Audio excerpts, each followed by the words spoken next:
കേരളത്തിലെ സുന്നി വിദ്യാർത്ഥികൾക്ക്, നിങ്ങൾ വിദ്യാർത്ഥികളാണ്, സുന്നി വിദ്യാർത്ഥികൾക്ക് സംഘടന ഉണ്ടായപ്പോൾ 4 പ്രസിഡന്റുമാർ ഒരു തറവാട്ടിൽ നിന്നാണ് വന്നത് എന്ന് ഞാൻ പറഞ്ഞത് ശരിയാണ്. മുല്ലക്കോയ കാലത്ത് പതാക ഇല്ലല്ലോ, പിന്നെ എങ്ങനെ മുല്ലക്കോയ പതാക കൈമാറല്? പ്രസംഗിച്ച് അങ്ങനെ ആയിപ്പോയി. ആ പശ്ചാത്തലം നിലനിൽക്കാൻ മുസ്ലിം കൂട്ടായ്മ ആവശ്യവുമാണ്. അവർ രണ്ടും ഒരുമിച്ച് നിലനിൽക്കണം. അതായിരുന്നല്ലോ ജാമ്യയിൽ സയ്യിദുൽ ഉലമയും സയ്യിദുൽ ഉമ്മയും ഒരുമിച്ച് പറഞ്ഞത്. അവിടെയാണ് നമ്മൾ നിൽക്കേണ്ടത്. അന്ന് പ്രഥമ പ്രസിഡന്റായി വന്നത് അഷ്റഫ് കണ്ണാടിപ്പറമ്പാണ്. പ്രഥമ ജനറൽ സെക്രട്ടറി ആയി വന്നത് അബ്ദുൽ ഹമീദ് വൈസിയാണ് ബരക്കടവ്. രണ്ടുപേരും പ്രഗത്ഭരാണ്. ക്ഷീരമുള്ള ഒരു അകിടിൻ ചുവട്ടിലും ചോര തന്നെ കൊതുകുന്ന കൗതുകം എന്ന് പറയാറുണ്ടല്ലോ. പൂക്കോയത്വങ്ങളാണ് വിധേയ സ്ഥാപനത്തിന് തറക്കല്ലിട്ടത് എന്ന കാര്യത്തിലാണ് തർക്കം. ആ പുസ്തകം സമസ്തയും പാണക്കാട് കുടുംബവും എന്ന പുസ്തകമാണ്. സമസ്ത കേരള ജമിയത്തുൽ ഉലമയാണ് പ്രസിദ്ധീകരിച്ചത്.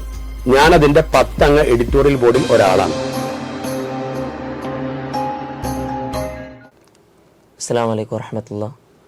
ഇന്ന് നമ്മോടൊപ്പമുള്ളത് ബഹുമാനപ്പെട്ട അബ്ദുസമദ് പൂക്കോട്ടൂർ സാഹിബാണ്.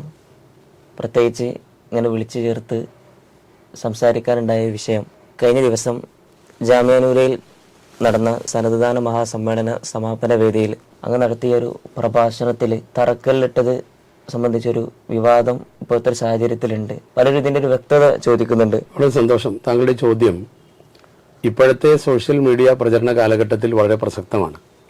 ജാമിഅ നൂരിയക്ക് തറക്കല്ലിട്ട വിഷയമല്ല, മറിച്ച് പാണക്കാട്ടെ പൂക്കോയത്തങ്ങൾ ഇപ്പോൾ ജാമിഅ നൂരിയ നിൽക്കുന്ന സ്ഥലത്ത് ബാബുഹാജിയുടെ അനുമതി പ്രകാരം ബാബുഹാജിയെ പ്രേരിപ്പിച്ച് അവിടെ ജമാഅത്തെ ഇസ്ലാമിയുടെ ഒരു സ്ഥാപനത്തിന് ഇസുദ്ദീൻ മൗലവിയുടെ അഭ്യർത്ഥന പ്രകാരം തറക്കല്ലിട്ടു എന്നതാണ് ചർച്ചാ വിഷയം.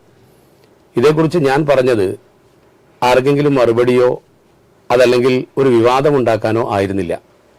എൻ്റെ ആ പ്രസംഗത്തിലെ ആ ഭാഗം പ്രത്യേകം നിങ്ങൾ ശ്രദ്ധിക്കുകയാണെങ്കിൽ കാണാൻ കഴിയും. തറക്കല്ലിട്ട കാര്യത്തെ നിഷേധിക്കുകയോ അതല്ലെങ്കിൽ പൂക്കോയത്തങ്ങളുടെ പേരിൽ ആരോ കള്ളം പറഞ്ഞു എന്ന് ആരോപിക്കുകയോ അതല്ലെങ്കിൽ അങ്ങനെ ഒരു സംഭവം ഇല്ല എന്ന് പറയുകയോ അല്ല ഞാൻ ചെയ്തത്. സംശയം പ്രകടിപ്പിച്ചുകൊണ്ട് ഒരു കാര്യം മാത്രമാണ് ഞാൻ ഹൈലൈറ്റ് ചെയ്തത്. പൂക്കോയത്തങ്ങളാണ് വിധേയ സ്ഥാപനത്തിന് തറക്കല്ലിട്ടത് എന്ന കാര്യത്തിലാണ് തർക്കം. തറക്കല്ലിട്ടു, അവരതിന്റെ പ്രവർത്തനങ്ങളുമായി മുന്നോട്ട് പോയി, പിന്നെ അത് നിലച്ചു എന്നതെല്ലാം ശരിയാണ്. പക്ഷേ ഈ തറക്കല്ലിട്ടത് പൂക്കോയത്തങ്ങളാണോ എന്ന വിഷയത്തിലാണ് തർക്കം. അക്കാര്യത്തിൽ പലരുമായി ബന്ധപ്പെട്ടു. അങ്ങനെ ബന്ധപ്പെടാനുണ്ടായ കാരണം ഇപ്പോൾ നിലനിൽക്കുന്ന ഒരു വിവാദം, പ്രത്യേകിച്ച് പാണക്കാട് കുടുംബത്തെ സംബന്ധിച്ചിടത്തോളം അവർ കേരളത്തിലെ മുസ്ലിം സമൂഹത്തിന്റെ വളരെ പ്രധാനപ്പെട്ട ഒരു ഭാഗമാണ്. കേരള മുസ്ലിം ഉമ്മത്തിന്റെ നായകന്മാരാണ്. എല്ലാ സയ്യിദന്മാരെയും നമ്മൾ ബഹുമാനിക്കുന്നു, ആദരിക്കുന്നു. സമസ്ത കേരള ജമിയത്തുൽ ഉലമയെ സംബന്ധിച്ചിടത്തോളം ഇന്ന് സയ്യിദുൽ ഉലമ അതിന്റെ തലപ്പത്ത് വന്നു. സംഘടനയ്ക്ക് ഒരുപാട് മൈലേജ് ഉണ്ട്. അതുപോലെ തന്നെ പാണക്കാട് കുടുംബം എക്കാലത്തും സമസ്ത കേരള ജമിയത്തുൽ ഉലമയുടെ താങ്ങും തണലുമാണ്. അതുകൊണ്ട് തന്നെ ആ കുടുംബത്തെ ലാക്കാക്കിക്കൊണ്ട് ഇപ്പോൾ സോഷ്യൽ മീഡിയയിൽ ചില ദുഷ്പ്രചരണങ്ങൾ നടക്കുന്നുണ്ട്. അത് ജാമിഅ സമ്മേളനവുമായി ബന്ധപ്പെട്ടല്ല, അതിന്റെ മുമ്പ് തന്നെ ആരംഭിച്ചതാണ്. സയ്യിദ് മുഹമ്മദ് അലി ശിഹാബ് തങ്ങളുള്ള കാലത്തും സയ്യിദ് ഉമർ അലി ശിഹാബ് തങ്ങളുള്ള കാലത്തും ഹൈദർ അലി ശിഹാബ് തങ്ങളുള്ള കാലത്തുമൊക്കെ ചില വിഭാഗക്കാർ അവരെ കുറ്റപ്പെടുത്തി സംസാരിച്ചിരുന്നു. എഴുതിയ പത്രങ്ങളുടെ കട്ടിങ്ങൾ നമ്മുടെ മുമ്പിലുണ്ട്. അവരിപ്പോൾ അത്ര രൂക്ഷമായി പറയാറില്ല. അങ്ങനെയുള്ള ഒരു സാഹചര്യത്തിൽ നമ്മുടെ ചില ആളുകൾ തന്നെ ചില ഒളിയമ്പുകൾ എഴുതുന്നത് പലപ്പോഴും നമുക്ക് കാണാൻ കഴിയും. സാധാരണ പ്രവർത്തകർ, ഉയർന്ന നേതാക്കളല്ല, അവർ വളരെ സൂക്ഷ്മതയോടെ കാര്യങ്ങൾ കൈകാര്യം ചെയ്യുന്നവരാണ്. സാധാരണ താഴെ തട്ടിലുള്ള പ്രവർത്തകർ, ഒരുപക്ഷെ അവർ ഫേക്ക് ഐഡിയിൽ വരുന്നവരായിരിക്കും, അതല്ലെങ്കിൽ സമസ്തയുമായി ബന്ധമില്ലാത്തവരായിരിക്കും. അവർ നടത്തുന്ന പ്രചരണത്തിന്റെ ഭാഗമായി ഇതൊരു വിഷയമായി വന്നപ്പോൾ പ്രത്യേക സാഹചര്യത്തിൽ പാണക്കാട് കുടുംബത്തിൽ നിന്ന് തന്നെ അതിന്റെ ഒരു ക്ലാരിഫിക്കേഷൻ വേണമെന്നത് അവർക്ക് താല്പര്യമുള്ള കാര്യമാണ്, അവരെ സ്നേഹിക്കുന്നവരുടെ താല്പര്യമാണ്. അതുകൊണ്ട് എന്നോട് ആ കാര്യം പരിശോധിച്ച് അത് പ്രസംഗത്തിൽ ഉൾപ്പെടുത്തണം എന്ന് ബന്ധപ്പെട്ട ചില ആളുകൾ നിർദ്ദേശം തന്നതിന്റെ അടിസ്ഥാനത്തിൽ നമ്മൾ മുതിർന്നവരെ അനുസരിക്കുന്നവരാണ്. ഞാൻ ആ കാര്യം പരിശോധിക്കുന്നതിന് വേണ്ടി ആദ്യമായി ചരിത്ര രേഖകൾ പരതി, എന്തൊരു കാര്യം പ്രസംഗിക്കുമ്പോഴും അടിസ്ഥാനപരമായ രേഖകൾ പരതിക്കൊണ്ടേ നമ്മൾ പ്രസംഗിക്കാറുള്ളൂ. അതേക്കുറിച്ച് ആലോചിച്ചപ്പോൾ ഉയർന്ന ആളുകളുമായി ബന്ധപ്പെട്ടപ്പോൾ നമ്മുടെ സമസ്തയിലെ തന്നെ ചില ഉയർന്ന ഉസ്താദുമാരുമായി ബന്ധപ്പെട്ടു, പട്ടിക്കാട്ട് തന്നെയുള്ള ഒരു പ്രമുഖ പണ്ഡിതനുമായി ബന്ധപ്പെട്ടു, ചില ചരിത്രകാരന്മാരുമായി ബന്ധപ്പെട്ടു. അവരൊന്നും പൂക്കോയത്തങ്ങൾ തറക്കല്ലിട്ടു എന്ന കാര്യം അംഗീകരിക്കുന്നില്ല. എന്നാൽ അതില്ല എന്ന് പറയാനും വയ്യ. അങ്ങനെ ഒരു സംസാരം പല ഭാഗത്തും ഉണ്ടായിട്ടുണ്ട്. ചിലരൊക്കെ അങ്ങനെ പ്രസംഗിച്ചു, ബാപ്പു മുസ്ലിയാർ അങ്ങനെ പ്രസംഗിച്ചു എന്ന് ചിലരൊക്കെ പറയുന്നതായി ഞാൻ കേട്ടു. മലപ്പുറത്ത് സുന്നി മഹലിൽ ആദ്യമായി ഒരു റിഫ്രഷർ കോഴ്സ് ആരംഭിച്ച സമയത്ത് ആ കോഴ്സിൽ വെച്ച് അവിടുത്തെ പഠിതാക്കൾക്ക് ബാപ്പു മുസ്ലിയാർ ഇങ്ങനെ ഒരു സംഭവം പിതാവിൽ നിന്ന് ഉദ്ധരിച്ചുകൊണ്ട് പറഞ്ഞു കൊടുത്തു എന്ന് പ്രധാനപ്പെട്ട ഒരു പണ്ഡിതൻ പറയുകയും അദ്ദേഹം ഇന്നവരൊക്കെ അതിന് സാക്ഷിയാണെന്ന് പറയുകയും ചെയ്തപ്പോൾ അവരെ വിളിച്ച് സംസാരിച്ചപ്പോൾ അവരാരും അങ്ങനെ ഒരു കാര്യം ക്ലാസ്സിൽ നടന്നതായി സ്ഥിരീകരിക്കുന്നില്ല. എന്നാൽ അങ്ങനെ ഒന്നും ഇല്ല എന്ന് നിഷേധിക്കണമെങ്കിൽ അത്രയും പിടിപാടുള്ള ഒരാളെ നമുക്ക് ലഭിക്കുകയും വേണം. ആ സാഹചര്യത്തിൽ പട്ടിക്കാടിനടുത്തുള്ള ഒരു പ്രമുഖ പണ്ഡിതനെ വിളിച്ചന്വേഷിച്ചപ്പോൾ ഈ നാട്ടിൽ അങ്ങനെ പൂക്കോയത്തങ്ങൾ വന്ന് തറക്കല്ലിട്ടാൽ 2 കാരണങ്ങളാൽ, ഒന്ന്, പൂക്കോയത്തങ്ങൾ വരുമ്പോൾ അതൊരു വിഷയമാണ്, ബദഈ സ്ഥാപനത്തിന് വേണ്ടി വരുമ്പോൾ അതിനേക്കാൾ വിഷയമാണ്. അങ്ങനെ ഒരു ഓർമ്മ എന്റെ മുമ്പിലില്ല. അതേസമയത്ത് ഇവർ ഒരു മലബാർ ബാക്കിയാത്ത് എന്ന പേരിൽ ഒരു സ്ഥാപനം ബാപ്പുഹാജിയുടെ സ്ഥലത്ത് ഇസുദ്ദീൻ മൗലവിയുടെ പ്രേരണ പ്രകാരമായി തറക്കല്ലിട്ടിരുന്നു, നിർമ്മാണ പ്രവർത്തനത്തിന് വേണ്ടി റെസീറ്റ് വരെ അടിച്ചിരുന്നു, ആ റെസീറ്റ് വരെ ഞാൻ കണ്ടിരുന്നു എന്നൊരു പണ്ഡിതൻ കൃത്യമായി പറഞ്ഞു. ആളുകളുടെ പേര് ഞാൻ ബോധപൂർവ്വം ഒഴിവാക്കുന്നതാണ്. അവരൊക്കെ പൂക്കോയത്തങ്ങൾ തറക്കല്ലിട്ടു എന്ന കാര്യം സ്ഥിരീകരിക്കുന്നില്ല. അതുകൊണ്ട് തന്നെ അതിന് സ്ഥിരീകരണമില്ലെന്ന് പറയുന്നതോടൊപ്പം തന്നെ ഞാൻ ആരെങ്കിലും വെല്ലുവിളിക്കുകയോ മറുപടിയായി പറയുകയോ ചെയ്യാതെ പൂക്കോയത്തങ്ങൾ അങ്ങനെ ഒരു ബദഈ സ്ഥാപനത്തിന് തറക്കല്ലിട്ടു എന്നതിന് കൃത്യമായ വിവരമുണ്ടെങ്കിൽ ആരെങ്കിലും അത് അവതരിപ്പിച്ചാൽ നമുക്ക് അംഗീകരിക്കാം, ചർച്ച ചെയ്യാം എന്ന് മാത്രമേ ഞാൻ പറഞ്ഞുള്ളൂ. അല്ലാതെ ഒരു വിവാദമുണ്ടാക്കുന്ന കാര്യമോ ചരിത്രം വളച്ചൊടുക്കുകയോ ഞാൻ ഒരിക്കലും ചെയ്തിട്ടില്ല. ഈ വിഷയത്തിലെ താങ്കൾ തന്നെ എഡിറ്റോറിയൽ ബോർഡ് അംഗമായ സമസ്തയും പാണക്കാട് കുടുംബം എന്ന കൃതിയിൽ വിശദീകരിക്കുന്നുണ്ട്. എന്താണ് അതിന്റെ വ്യക്തത? ഒരു പുസ്തകത്തിൽ തെറ്റ് വരാം, 1. 2, അതിന്റെ സാഹചര്യങ്ങൾ പരിശോധിക്കുമ്പോൾ ചില കാര്യങ്ങൾ നമ്മൾ മനസ്സിലാക്കേണ്ടതുണ്ട്. ഉദാഹരണം ഞാൻ പറയാം. 1, ആ പുസ്തകം സമസ്തയും പാണക്കാട് കുടുംബവും എന്ന പുസ്തകമാണ്. സമസ്ത കേരള ജംഇയ്യത്തുലമയാണ് പ്രസിദ്ധീകരിച്ചത്. ഞാൻ അതിന്റെ 10 അംഗ എഡിറ്റോറിയൽ ബോർഡിൽ ഒരാളാണ്. അതിലെ പ്രധാനപ്പെട്ട ലേഖനങ്ങൾക്ക് ഒക്കെ പരിശോധിക്കുന്ന കൂട്ടത്തിൽ ഞാനുണ്ടായിരുന്നു. ചില ലേഖനങ്ങൾ MT സാഹിബിനെ കാണിക്കേണ്ടതുണ്ടായിരുന്നു, അദ്ദേഹത്തെ കാണിച്ചിട്ടുണ്ട്. അങ്ങനെ സമയത്ത് ഇത് പ്രസിദ്ധീകരിക്കുന്നതിന് വേണ്ടി ഒരു പ്രത്യേക ആളെ ചുമതലപ്പെടുത്തി, ഒരു പ്രൊഫഷണലായിട്ട് തന്നെ ചുമതലപ്പെടുത്തി, ലേഖനങ്ങളൊക്കെ പരിശോധിക്കാനും ചുമതലപ്പെടുത്തി. അവസാനം ഇത് പ്രിന്റിങ്ങിന് പോകാൻ വൈകി. കാരണം നമ്മുടെ ആളുകളുടെ ഒരു പൊതു സ്വഭാവം അനുസരിച്ച് സമയത്ത് ലേഖനം തരികയില്ലല്ലോ, പിന്നാലെ കൂടി വീണ്ടും പറഞ്ഞേ കിട്ടൂ. അങ്ങനെ ഇത് ഏറ്റെടുത്തിയാൽ ബുദ്ധിമുട്ടി. അവസാനം അദ്ദേഹം പ്രസിൽ കൊടുക്കാൻ വൈകിയപ്പോൾ പേജ് തികയാത്തത് കൊണ്ട് അദ്ദേഹത്തിന്റെ പ്രത്യേക താല്പര്യപ്രകാരം ഇതൊന്ന് ഇറക്കണമെന്ന ഉദ്ദേശത്തോടുകൂടി കമ്പ്യൂട്ടറിൽ നിന്നും അതുപോലെ തന്നെ ചില സ്ഥാപനങ്ങളിൽ നിന്നുമൊക്കെ ചിലത് ശേഖരിച്ച് അദ്ദേഹം ഒരു 15 പേജ് അതിൽ കൂട്ടിച്ചേർത്തു. അത് നിങ്ങൾക്ക് ആ സുവനീർ ഒന്ന് നിവൃത്തി പിടിച്ചാൽ മനസ്സിലാകും. എല്ലാ ലേഖനങ്ങളും എഴുതിയത് ആരാണ് എന്ന പേരതിലുണ്ട്. പക്ഷെ ഈ സ്ഥാപനങ്ങൾ എന്ന് പറഞ്ഞ് ജാമ്യയുടെ ചരിത്രം തുടങ്ങുന്ന ആ സ്ഥലത്ത് ആരാണ് ഇത് എഴുതിയത് എന്നില്ല. ആ 15 പേജ് എഴുതിയത് ആരാണെന്നതിൽ വ്യക്തമല്ല. രചയിതാവ് ആരാണെന്നില്ല, വ്യക്തതയില്ല. ഇത് പ്രസിദ്ധീകരിച്ച സമയത്ത് തന്നെ ഒരിക്കൽ ഇതിനെക്കുറിച്ച് ചർച്ചയായി. അന്ന് ഞങ്ങളുടെ കൂട്ടത്തിൽപ്പെട്ട ഒരാളോട് ഈ കാര്യത്തെക്കുറിച്ച് പറഞ്ഞപ്പോൾ അദ്ദേഹം പറഞ്ഞു, അതെന്തായാലും കുഴപ്പമില്ലല്ലോ, ഈ പേര് വരാത്ത വിഷയം, ലേഖന്റെ പേര് വരാത്ത വിഷയവും അതിൽ ഈ സംഭവം വന്നതും ചർച്ചയായപ്പോൾ അദ്ദേഹം പറഞ്ഞു, എന്തായാലും പൂക്കോയത്തങ്ങൾ തറക്കല്ലിട്ടുവെങ്കിൽ ആ ബറക്കത്ത് ഞാൻ തിരിച്ചെടുത്തു എന്ന് അദ്ദേഹം പറഞ്ഞാൽ അതോടുകൂടി ആ സ്ഥാപനം അന്ത്യം കുറിച്ചു. അപ്പോൾ അത് വലിയൊരു കറാമത്തല്ലേ, നമുക്ക് അങ്ങനെ വ്യാഖ്യാനിക്കാം എന്ന് പറഞ്ഞു. അങ്ങനെ ആ ചർച്ച അവസാനിപ്പിച്ചു. അതിന്റെ ആധികാരികതയിലേക്ക് പോകുന്നതിന് പകരം ഈ ഒരു പോയിന്റിൽ അവിടെ നിർത്തി. അന്നിത് വിവാദമല്ല, ഇഷ്യൂ അല്ല, അതുകൊണ്ട് ആർക്കും അത് ചർച്ചയുമല്ല, എവിടുന്ന് കിട്ടി എന്നൊന്നും കൃത്യമായി ആരും ചോദിച്ചില്ല. അത് അവസാനിച്ചു. മാത്രമല്ല ആരോട് ചോദിക്കാൻ, ആരാണ് എഴുതിയത് എന്നില്ല, നാഥനില്ല. ഇതിന്റെ ആ കർമ്മം ചെയ്ത് അതിനുവേണ്ടി എഫേർട്ട് എടുത്ത ആളെ സംബന്ധിച്ചിടത്തോളം അതൊരു കേട്ടുകേൾവില്ല ചരിത്രം എന്ന രീതിയിൽ എവിടുന്നോ ഏതോ കണ്ടെടുത്തതാണ് അദ്ദേഹം. ഇതായിരുന്നു സംഭവം. അങ്ങനെ വരുമ്പോൾ നമുക്ക് കുറെ സംശയങ്ങൾ ഉണ്ടായി. ഇതൊരു വലിയ കറാമത്താണ്. അങ്ങനെ അതവിടെ ചർച്ച അവസാനിച്ചെങ്കിൽ ഇപ്പോഴത്തെ ഇഷ്യൂ അങ്ങനെയല്ല. പൂക്കോയത്തങ്ങൾ ബദഈ സ്ഥാപനത്തിന് തറക്കല്ലിട്ടു എന്ന രീതിയിൽ ആ ചർച്ച ഡൈവേർട്ട് ചെയ്യാണ്. നമ്മൾ മനസ്സിലാക്കിയത് പൂക്കോയത്തങ്ങൾ തറക്കല്ലിട്ടതോടുകൂടി ആ സ്ഥാപനത്തിന് തന്നെ അന്ത്യം കുറിച്ചു. ബറക്കത്ത് ഞാൻ തിരിച്ചെടുക്കട്ടെ എന്ന് പറഞ്ഞ ആ വാക്കിന്റെ അസർ കണ്ടു. അത് വലിയ അത്ഭുതമാണ്. അത് ആ രീതിയിൽ നമ്മൾ ചർച്ച ചെയ്യുമ്പോൾ പ്രശ്നമില്ല. മറിച്ച് ഇപ്പോഴത്തെ ഒരു സാഹചര്യത്തിൽ പൂക്കോയത്തങ്ങളെ ഫോക്കസ് ചെയ്തുകൊണ്ട് നടക്കുന്ന ചില ആളുകളുടെ, എല്ലാവരും നമുക്ക് പറയാം, സോഷ്യൽ മീഡിയയിലൊക്കെ ചിലർ നടത്തുന്ന മുതിർന്ന നേതാക്കളെ നമ്മൾ ഉദ്ദേശിക്കുന്നില്ല. അങ്ങനെ വരുന്ന സമയത്ത് സ്വാഭാവികമായും തങ്ങൾ ബദഈ സ്ഥാപനത്തിന് തറക്കല്ലിട്ടു എന്ന് പറയുമ്പോൾ അതൊരു ചർച്ചയാണ്. അപ്പോൾ ജമാഅത്തെ ഇസ്ലാമിയുടെ ഉന്നതരായ നേതാക്കളുടെ പുസ്തകങ്ങൾ പരിശോധിച്ചു. ഷെയ്ഖ് മുഹമ്മദ് കാരക്കുന്ന് എഴുതിയ ഇസുദ്ദീൻ മൗലവിയുടെ ചരിത്രമുണ്ട്. അതിൽ അദ്ദേഹം ശരിക്കും പറയുന്ന ഒരു കാര്യമുണ്ട്. അതിലൊന്നും നമുക്ക് പ്രയാസമുള്ള കാര്യമാണ്. ബഹുമാനപ്പെട്ട പറവണ്ണ ഉസ്താദിനെ അദ്ദേഹം ഇസുദ്ദീൻ മൗലവിയുമായി ബന്ധപ്പെടുത്തി പറയുന്നുണ്ട്. പറവണ്ണ ഇസുദ്ദീൻ മൗലവിക്ക് ഇതിനു വേണ്ട എല്ലാ സഹായങ്ങളും വാഗ്ദാനം ചെയ്തു. ബാപ്പുഹാജിയിൽ നിന്ന് സ്ഥലം വാങ്ങിയിട്ട് അത് തറക്കില്ലാൻ വേണ്ട സഹായം ചെയ്തു. അവിടെയും പറവണ്ണ ഉസ്താദിനെയും പിന്നെ പതി ഉസ്താദ് ശക്തമായി ഇതിനെ എതിർത്ത് പ്രസംഗിച്ചു എന്നാണ് അദ്ദേഹത്തിന്റെ പുസ്തകത്തിലുള്ളത്. പതി ഉസ്താദിനെ, പറവണ്ണ ഉസ്താദിനെ, ബാപ്പുഹാജിയെ, അതുപോലെ തന്നെ ഈ ഇതിനെ സഹായിച്ച എല്ലാ ആളുകളെ കുറിച്ച് പറഞ്ഞു. പക്ഷെ പൂക്കോയത്തങ്ങളുടെ പരാമർശമേ അവിടെ ഇല്ല, ആ പുസ്തകത്തിലില്ല. അപ്പോഴും നമുക്ക് സംശയമായി. പിന്നീട് നമ്മൾ പലരോടും അന്വേഷിച്ച് നോക്കുമ്പോഴും ഇതിന് കൃത്യമായി തെളിവ് കിട്ടുന്നില്ല. അപ്പോൾ നിങ്ങൾ ചോദിക്കുന്ന ചോദ്യം പ്രസക്തമാണ്. കാരണം നമ്മൾ സമസ്ത ഇറക്കിയ ഒരു പുസ്തകത്തിൽ അങ്ങനെ ഉണ്ട് എന്നത്, അതാണല്ലോ ഇപ്പൊ ചില സോഷ്യൽ മീഡിയ, ഞാനതിലൊരു അംഗം കൂടി ആകുമ്പോൾ സ്വാഭാവികമായി ഉണ്ടാവുമല്ലോ. അപ്പൊ അങ്ങനെ ആ വിഷയമാണ് പലരും സോഷ്യൽ മീഡിയ, അതാണ് ഞാൻ പറഞ്ഞത്. ഒരു പുസ്തകം സമസ്ത പ്രസിദ്ധീകരിക്കുമ്പോൾ അതിൽ പിഴവ് വരാം. ഞാനൊരു ഉദാഹരണം പറയട്ടെ. ഇപ്പൊ നമ്മുടെ സമസ്ത കേരള സുന്നി വിദ്യാർത്ഥി ഫെഡറേഷൻ തന്നെ പ്രസിദ്ധീകരിച്ച സമസ്ത എന്നൊരു പുസ്തകമുണ്ട്. ഞാനത് നിങ്ങൾക്ക് കാണിച്ചു തരാം. ഇത് സമസ്ത കേരള ജമിയത്തുലമ പ്രസിദ്ധീകരിച്ച ചരിത്രത്തിന്റെ നാൾവഴികൾ എന്ന പുസ്തകമാണ്. ഇത് എഴുതിയ പണ്ഡിതന്റെ പേരും ഇതിനകത്തുണ്ട്. അദ്ദേഹം ചരിത്രത്തിന്റെ നാൾവഴികളായി ഈ പുസ്തകം എഴുതി സമൂഹം പിന്നീട് ഭരിക്കുന്ന ഒരു ചരിത്രം ഇതാണ്. ഈ ചരിത്ര പുസ്തകത്തിൽ കൃത്യമായി നമ്മൾ പരിശോധിച്ചാൽ ഈ വിഷയവുമായി ബന്ധപ്പെട്ട് ജാമിയ നൂരിയക്ക് തറക്കലൊരു വിഷയം ഇതിൽ പറയുന്നുണ്ട്. ജാമിയ നൂരിയ എന്ന ഹെഡിങ്ങിൽ തന്നെ വിഷയം പറയുന്നു. കലാലയങ്ങൾ എന്ന് പറഞ്ഞിട്ട് അതുപോലെ ഇത് എഴുതിയ ആളെ പേരുണ്ട്, ആധികാരികമാണ്.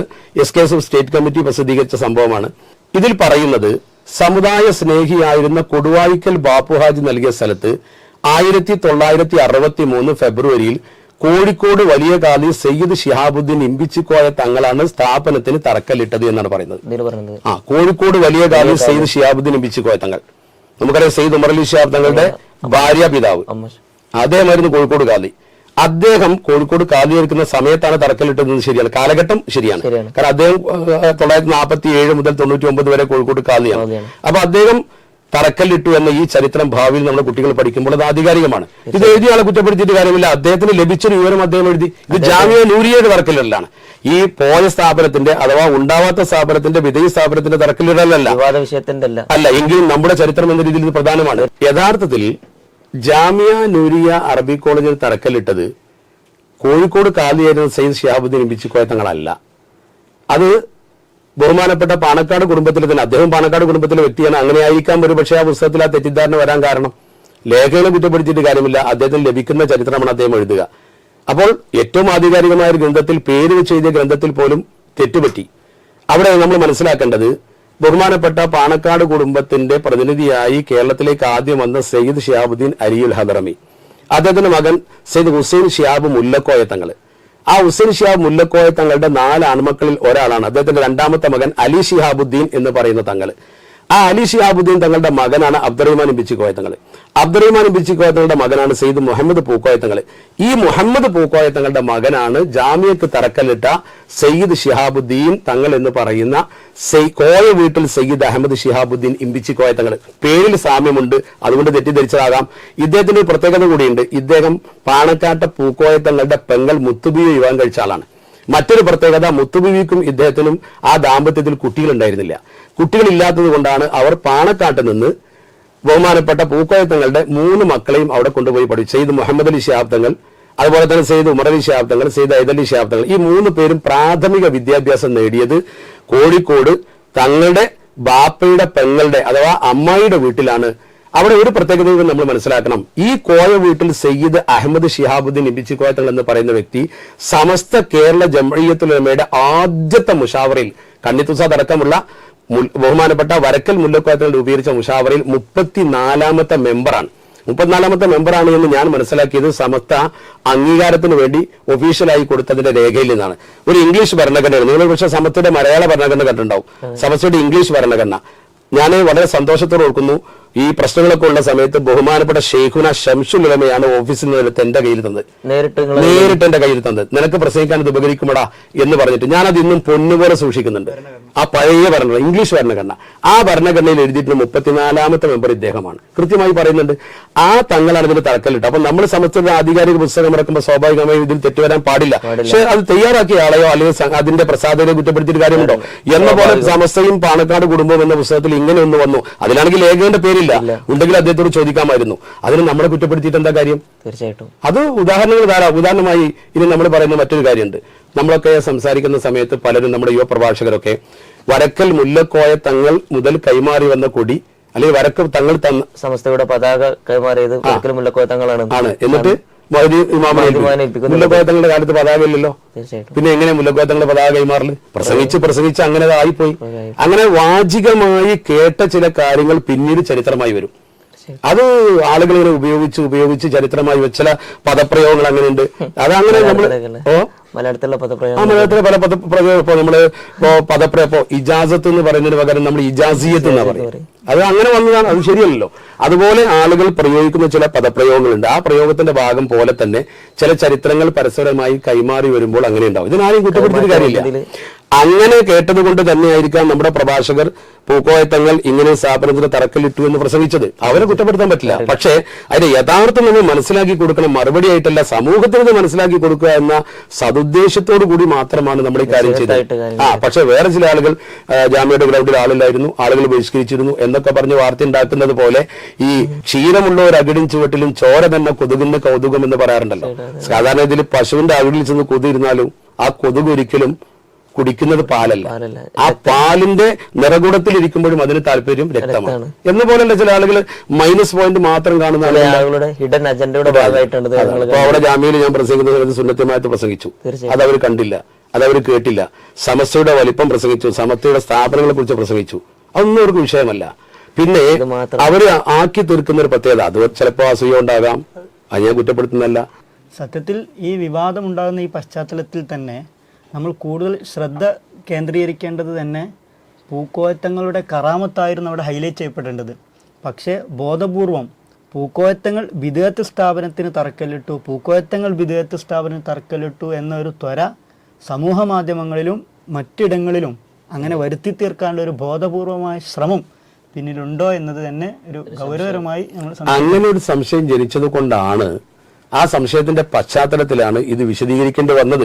ഞാൻ എന്റെ പ്രസംഗത്തിൽ അത് ഉൾപ്പെടുത്താൻ ഉദ്ദേശിച്ച വിഷയമേ അല്ല, ഞാൻ ഒരിക്കലും ഉദ്ദേശിച്ചിട്ടില്ല. ഞാൻ അങ്ങനെ ഒരു വിഷയമേ, അതുകൊണ്ടാണ് ഞാൻ പറയുമ്പോൾ തന്നെ ആ രീതി നിങ്ങൾക്ക് എന്റെ പ്രസംഗം മനസ്സിലാക്കിയാൽ നിങ്ങൾക്കത് ബോധ്യപ്പെടും. പിന്നീട് ഇങ്ങനെ ഒരു ഇഷ്യൂ ഉണ്ടായതിന്റെ പേരിൽ എന്നോട് അങ്ങനെ പ്രസംഗിക്കണമെന്ന് ഉത്തരവാദപ്പെട്ടവർ പറഞ്ഞു. അപ്പൊ ഞാൻ ഉൾപ്പെടുത്താൻ ബാധ്യസ്ഥനാണ്. ആ സന്ദർഭത്തിൽ ഞാൻ സൂക്ഷിച്ചും ശ്രദ്ധിച്ചും ഇനി ആരെങ്കിലും ഇതിന് തെളിവ് കൊണ്ടുവന്നാൽ, ഇപ്പോ ബഹുമാനപ്പെട്ട അബ്ദുള്ള പറഞ്ഞതുപോലെ, അബൂതാഹിർ മനസ്സിലാക്കണം, അബ്ദുള്ള പറഞ്ഞതുപോലെ തന്നെ അത് പൂക്കോയത്തങ്ങളുടെ ഒരു കറാമത്തായി നമുക്ക് ഹൈലൈറ്റ് ചെയ്യുന്നതുകൊണ്ട് പ്രശ്നങ്ങളൊന്നുമില്ല. മറിച്ച് ഇനി പൂക്കോയത്തങ്ങളാണ് തറക്കല്ലിട്ടത് എന്ന് ഒരു വ്യക്തമായ തെളിവിന്റെ അടിസ്ഥാനത്തിൽ ബോധ്യപ്പെട്ടാൽ നമുക്കത് അംഗീകരിക്കാവുന്നതാണ് ഈ പശ്ചാത്തലത്തിൽ. മറിച്ച് പൂക്കോയത്തങ്ങളാണ് തറക്കല്ലിട്ടത് എന്ന് വ്യക്തമായ ഒരു തെളിവ് നമ്മുടെ മുമ്പിലില്ലാതെ ആ പുസ്തകത്തിൽ കോഴിക്കോട് കാലിയാണ് ജാമ്യക്ക് തറക്കല്ലിട്ടത് എന്ന് പറഞ്ഞ പോലെയുള്ള ഒരു ചരിത്രമാണ് ഇത് വരുന്നത് എങ്കിൽ അത് പഠിച്ചൊരാൾ ആധികാരികമായി പ്രസംഗിക്കും. എന്ന പോലെ പ്രസംഗിച്ചവരോ അല്ലെങ്കിൽ ബാപ്പു ഉസ്താനും ചിലപ്പോൾ അങ്ങനെ എന്തെങ്കിലും കാരണത്താൽ പറഞ്ഞോ ആവാം എന്നേ ഞാൻ പറഞ്ഞിട്ടുള്ളൂ. അല്ലാതെ ഇപ്പോഴും എന്റെ വാദം ആ തറക്കല്ലിട്ട സംഭവം ഞാൻ നിഷേധിക്കുന്നില്ല. ആരാണ് തറക്കല്ലിട്ടത് എന്നത് അവ്യക്തമാണ് ഇപ്പോഴും. അത്രേ ഞാൻ പറഞ്ഞുള്ളൂ. ഞാൻ എന്റെ പ്രസംഗം നിങ്ങൾ ശ്രദ്ധിച്ചാൽ. പിന്നെ ചില ആളുകൾ ആക്ഷേപിക്കാൻ വേണ്ടി പ്രസംഗത്തിൽ പിഴവ് സംഭവിച്ചു, അത് സമസ്തക്കെതിരായത് കൊണ്ടാണ്, അങ്ങനെ പിഴവ് സംഭവിക്കാത്ത ആളാണ്, ചരിത്രം വളച്ചൊടിച്ചു എന്നൊക്കെ പറയുന്നുണ്ട്. അതിന് മറുപടി പറയാൻ കഴിയില്ല. കാരണം അവിടെ അവർ ഹൈലൈറ്റ് ചെയ്യുന്ന പ്രധാനപ്പെട്ട ഒരു കാര്യം എന്താ, ആ പ്രസിഡന്റുമാരുടെ പരമ്പര പറഞ്ഞപ്പോ നിങ്ങൾ ശ്രദ്ധിച്ചോ? ആ പ്രസംഗത്തിൽ ശ്രദ്ധിച്ചില്ല? ആദ്യം അഷ്റഫ് സമയം അവിടെ ഉണ്ടായിരുന്നു. അവിടെ തുടക്കത്തിൽ അഷ്റഫ് ഫൈസി കണ്ണാടിപ്പറമ്പിനെ പറഞ്ഞത് ശേഷമാണ് 89 അഷ്റഫ് ഫൈസി രംഗത്ത് അത് വന്നു. പിന്നെ സ്വാദിഖലി തങ്ങൾ മുതലുള്ള പരമ്പര എണ്ണുന്നുണ്ട്. ആ പരമ്പര കൃത്യമായി പറഞ്ഞു വന്നതിന് ശേഷം 4 പ്രസിഡന്റുമാർ SKSF-ന്റെ എന്ന് പറഞ്ഞപ്പോൾ ഒരു കുടുംബത്തിൽ നിന്ന് പറഞ്ഞു. അങ്ങനെ ഒരു ടങ് സ്ലിപ്പ് അല്ലെങ്കിൽ ഒരു വരാനുണ്ടായ പ്രധാന കാരണം, നിങ്ങളെ പ്രസംഗിച്ചതിൽ തന്നെ 4 പ്രസിഡന്റുമാർ ഒരേ തറവാട് എന്നുള്ള പ്രയോഗം വന്നപ്പോൾ അഷ്റഫ് ഫൈസി കണ്ണാടിപ്പറമ്പ് വേറെ ആണല്ലോ, അതിൽ നിന്നൊരു സംശയം വന്നു. അതാണ് പിറ്റേ ദിവസം ഞങ്ങളോട് വിളിച്ചിട്ട് സംശയം തീർപ്പ് കൽപ്പിച്ചത്. ഞാനത് ഫേസ്ബുക്കിൽ വിശദീകരിക്കുകയും ചെയ്തിരുന്നു. നിങ്ങൾ സംസാരിച്ച വിഷയങ്ങളൊക്കെ അതുമായി ബന്ധപ്പെട്ടിട്ടാണ് പലരും അവിടെ ആദ്യത്തിൽ നേരത്തെ അബ്ദുൾ സൂചിപ്പിച്ചതുപോലെ ആദ്യ പ്രസിഡന്റ് SKSF-ന്റെ ബഹുമാനപ്പെട്ട അഷ്റഫ് ഫൈസി കണ്ണാടിപ്പറമ്പ് അദ്ദേഹത്തിന്റെ കാലഘട്ടം, പിന്നെ സെയ്ദ് സാദിഖ് അലി ശിഹാബ് തങ്ങൾ, പിന്നെ സെയ്ദ് അബ്ബാസ് അലി ശിഹാബ് തങ്ങൾ, പിന്നെ സെയ്ദ് ഹമീദ് അലി ശിഹാബ് തങ്ങൾ. അത് കറക്റ്റായിട്ട് ഒരു വർഷം വെച്ച് പറഞ്ഞിട്ടുണ്ട്. അതിനുശേഷം പിന്നെ പറഞ്ഞപ്പോൾ 4 പ്രസിഡന്റുമാരും ഒരു തറവാട്ടിൽ നിന്ന് എന്ന് പറഞ്ഞത് തെറ്റാണ്. തെറ്റ് സംഭവിച്ചാൽ നമുക്ക് സമ്മതിക്കാവുന്നല്ലോ. പക്ഷെ അങ്ങനെ തെറ്റ് വരാനുള്ള സാഹചര്യം ആദ്യം കൃത്യം പറഞ്ഞിട്ടാണ് പിന്നെ ഇത് പറഞ്ഞപ്പോ ആ 4 എന്നൊരു പദം വന്നത്. 3 എന്നാണ് പറയേണ്ടത്. അങ്ങനെ ഒരു ടങ് സ്ലിപ്പ് വരാനുണ്ടായ ഒരു സാഹചര്യം ഏകദേശം ഈ ജാമ്യ സമ്മേളനം നടക്കുന്നതിന്റെ ഈ ഒരു മാസം തന്നെ 3-4 കൺവെൻഷനുകൾ എന്റെ ഓർമ്മയുണ്ട്. സ്ഥലങ്ങൾ വേണമെങ്കിൽ കൃത്യമായി പറയാൻ കഴിയും. അവിടെ നമ്മൾ ഇഷ്യൂ ആണല്ലോ ഇപ്പൊ വിഷയം, നേരത്തെ ഇത് വിഷയമല്ലല്ലോ, നേരത്തെ ഇതൊന്നൊരു വിഷയമല്ല. ഈ ഇഷ്യൂ വന്നപ്പോ ഞാൻ പ്രസംഗിച്ചപ്പോ ആകെയെങ്കിലും സുന്നി വിദ്യാർത്ഥി സംഘടനക്ക് 4 പ്രസിഡന്റുമാർ വന്നപ്പോൾ അവരൊക്കെ പാണക്കാട് കുടുംബത്തിൽ നിന്നാണ് എന്ന് ഞാൻ പ്രസംഗിച്ചിരുന്നു. അത് ഞാൻ കണക്കൂട്ടിയത് സുന്നി വിദ്യാർത്ഥി സംഘടന SSF രൂപീകരിക്കുന്ന പ്രസിഡന്റ് സെയ്ദ് അലി ശിഹാബ് തങ്ങളാണ്. പിന്നെ സെയ്ദ് സാദിഖ് അലി ശിഹാബ് തങ്ങൾ, അബ്ബാസ് അലി ശിഹാബ് തങ്ങൾ, ഹമീദ് അലി ശിഹാബ് തങ്ങൾ 4 കണക്കായി. അത് വെച്ചിട്ട് ഞാൻ 2-3 ക്ലാസ്സിൽ ക്യാമ്പിൽ പ്രസംഗിച്ചിരുന്നു. കാരണം കേരളത്തിലെ സുന്നി പ്രസ്ഥാനത്തിന് വിദ്യാർത്ഥികൾക്ക് നിങ്ങളാരും വാട്സപ്പിലും മറ്റും പാണക്കാട് കുടുംബത്തെ കുറ്റപ്പെടുത്തരുത്, കൂട്ടത്തിൽ ഞാൻ പറഞ്ഞു സയ്യിദുൽ ഉലമയെ നിങ്ങളും കുറ്റപ്പെടുത്തരുത് എന്ന് മുസ്ലിം ലീഗിന്റെ ക്യാമ്പിൽ ശക്തമായി പറയുന്ന ആളാണ് ഞാൻ. എത്രയോ നിർബന്ധമായി ഞാൻ പല ക്യാമ്പുകളിലും അത് കേട്ടവരും അതിന്റെ ക്ലിപ്പും ഉണ്ടാവും. ഞാൻ പറഞ്ഞു സയ്യിദുൽ ഉലമ സമസ്ത കേരള ജമിയത്തുൽ ഉലമയുടെ ആദരണീയനായ നേതാവാണ്. ഒന്ന്, ജിഫ്രി കുടുംബമാണ്, വലിയ കുടുംബമല്ലേ. അപ്പൊ അവരെ ആക്ഷേപിക്കാൻ മുസ്ലിം ലീഗിന്റെ പ്രവർത്തകർ ഒരിക്കലും പോസ്റ്റ് ഇടുകയോ നിങ്ങൾ അതിൽ പങ്കാളികളാകുകയോ ചെയ്യരുതെന്ന് ശക്തമായി പറഞ്ഞു. അതുപോലെ നമ്മുടെ ഒരു ക്യാമ്പിൽ കൃത്യമായി ഞാൻ പറഞ്ഞു, നിങ്ങൾ ഒരിക്കലും ബഹുമാനപ്പെട്ട പാണക്കാട് കുടുംബത്തെ ആക്ഷേപിക്കരുത്. കാരണം പാണക്കാട് കുടുംബത്തിൽ അതിന്റെ പ്രഭാവം പ്രത്യേകതയൊക്കെ പറഞ്ഞിട്ട് ഞാൻ കൂട്ടത്തിൽ പറഞ്ഞു, കേരളത്തിലെ സുന്നി വിദ്യാർത്ഥികൾക്ക്, നിങ്ങൾ വിദ്യാർത്ഥികളാണ്, സുന്നി വിദ്യാർത്ഥികൾക്ക് സംഘടന ഉണ്ടായപ്പോൾ 4 പ്രസിഡന്റുമാർ ഒരു തറവാട്ടിൽ നിന്നാണ് വന്നത് എന്ന് ഞാൻ പറഞ്ഞത് ശരിയാണ്. ആ ഒരു ഓർമ്മ അവിടെ തികട്ടി വന്നത് മാത്രമാണ് ഇതിൽ ഒരു പിഴവ് എന്നവർ പറയുന്നത്. അത് ഞാൻ അംഗീകരിച്ചു, അത് തെറ്റാണ്. അവിടെ കൃത്യമായി ഞാൻ അതിന്റെ കാരണവും പറഞ്ഞു. തെറ്റുപറ്റിയാലെ സംഭവിക്കുന്നതിന് നമുക്ക് എന്താ കുഴപ്പം? മുമ്പ് സംസാരിച്ചപ്പോഴൊന്നും വിവാദങ്ങൾക്കാരൊന്നും ഇടയാക്കിയിട്ടില്ല. അത് ആളുകൾക്ക് ബോധ്യപ്പെടും. ഇപ്പോൾ എന്നെ ടാർഗറ്റ് ചെയ്യുന്നുണ്ട്. അതുപോലെ ഒരു പക്ഷെ നിങ്ങൾ ഇന്ന് രണ്ടുപേരും വലത്തും ഇടത്തും മുങ്കർ നക്കീർ പോലെ ഇരുന്ന് എന്നോട് ചോദ്യം ചോദിച്ചാൽ നിങ്ങൾ നാളെ ടാർഗറ്റ് ചെയ്യപ്പെടും. വിളിക്കാണ്ടായ കാരണം ആ പ്രഭാഷണം ഞാൻ നിങ്ങളെ വിളിച്ചു വരുത്തിയിട്ട് വന്നതാ, ഞാൻ നിങ്ങളോട് ആവശ്യപ്പെട്ടതല്ല. അല്ലല്ല, ഞാനത് വിളിച്ചു വരുത്താണ്ടായ കാരണം പിറ്റേ ദിവസം ഞാനത് വിളിച്ചിരുന്നത് ഞാനതിന്റെ ഫേസ്ബുക്കിൽ എഴുതിയിട്ടുണ്ട്. പല നല്ലോണം കിട്ടും ചെയ്തിട്ടുണ്ടാവും. സ്വാഭാവികം, തീർച്ചയായിട്ടും പല ആളുകൾ വിളിച്ച് അന്വേഷിക്കുന്നുണ്ട്. അപ്പൊ ഈ വിഷയത്തിൽ സദുദ്ദേശത്തോട് കൂടിയിട്ട് ചോദിക്കുന്ന ആളുകളുണ്ട്.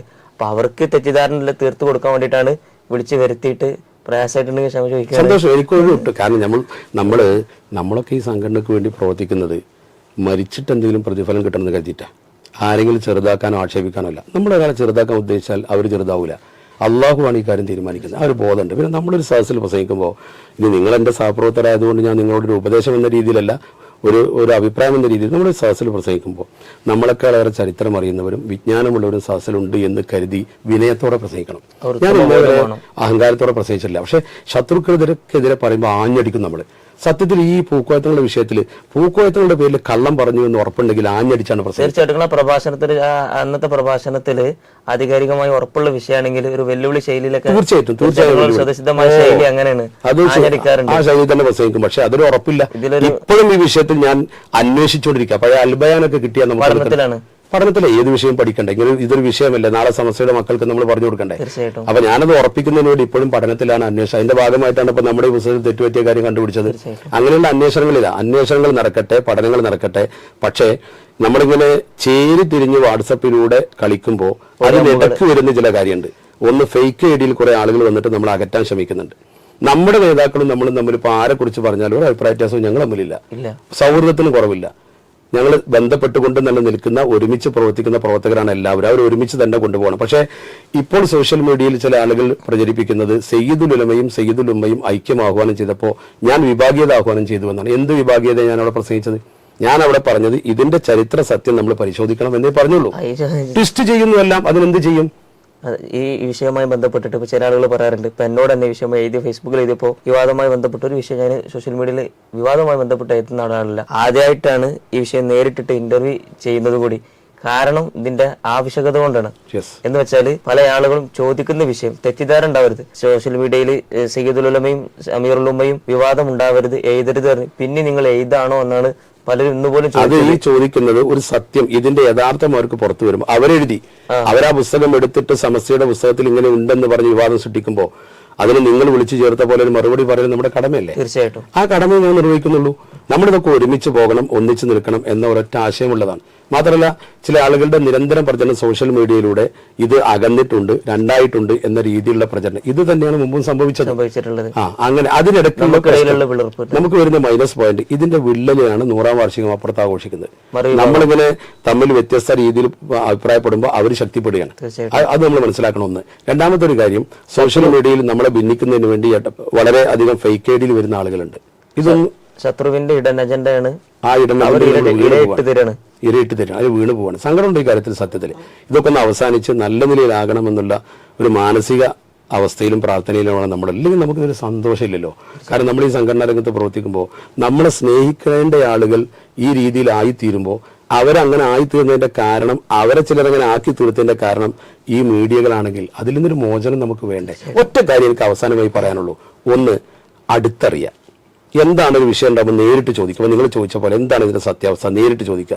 എന്തുകൊണ്ടാണ് സമസ്ത കേരള സുന്നി സ്റ്റുഡൻസ് ഫെഡറേഷൻ SKSF-ന് പ്രഥമ പ്രസിഡന്റ് പാണക്കാട് നിന്ന് ഒരാളാവാത്തത് എന്തുകൊണ്ടായിരുന്നു? നല്ല പ്രസക്തമായ ചോദ്യമാണത്. കാരണം അന്ന് പ്രഥമ പ്രസിഡന്റായി വന്നത് അഷ്റഫ് ഫൈസി കണ്ണാടിപ്പറമ്പാണ്. പ്രഥമ ജനറൽ സെക്രട്ടറി ആയി വന്നത് അബ്ദുൽ ഹമീദ് വൈസിയാണ് ബരക്കടവ്. രണ്ടുപേരും പ്രഗത്ഭരാണ്.